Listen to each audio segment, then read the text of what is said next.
ನೋಡಿ ಎಲ್ಲ ಒಂದು ಹಸು ಕೂಡ ಒಂದೊಂದು ಅವರು ನೇಮನ್ನು ಇಟ್ಕೊಂಡಿದ್ದಾರೆ.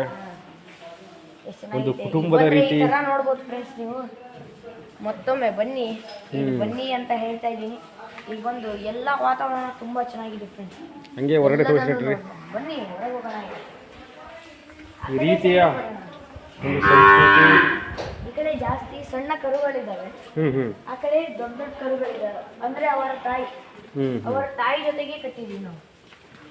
ಅವರ ತಾಯಿ ಮುಂದೆ ಮಕ್ಕಳು ಮುಂದೆ. ಅದಕ್ಕೆ ಮೇವು ಎಲ್ಲ ಎಷ್ಟು ಜನ ಮೇಂಟೈನ್ ಮಾಡ್ತೀರಿ ನೀವು ಅಂತ? ನಾವು ಒಂದು 4-3 ಜನನೇ ಅಷ್ಟಕ್ಕೊಂದೆಲ್ಲ ಮೇವೆಲ್ಲ ಹಾಕ್ತೀವಿ. ಇಷ್ಟಕ್ಕೂ ನೀವು 4 ಜನ ಸಾಕು, ಆರಾಮ್ಸೆ ನೋಡ್ಕೊಂಡು ಹೋಗ್ಬೋದು. ಒಬ್ಬೊಬ್ಬರೇ ಹಾಕ್ತೀವಿ ಒಂದೊಂದ್ಸಲ. ಇಲ್ಲಿ ಇನ್ನೊಂದಿತ್ತು ಎಷ್ಟು ದೊಡ್ಡದಿದ್ದು ಗೊತ್ತಾ ಕರು, ತುಂಬಾ ಚೆನ್ನಾಗಿ. ಇಲ್ಲಿ ಗೋಮಾತೆಗಳು ಮಾಡಿರೋ ಮೂತ್ರಗಳೆಲ್ಲ ಅಲ್ಲಿ ಹೋಗಿ ಇಲ್ಲಿ ಹೋಗಿ ಇದು ಬೇಕು ತರ ಇದು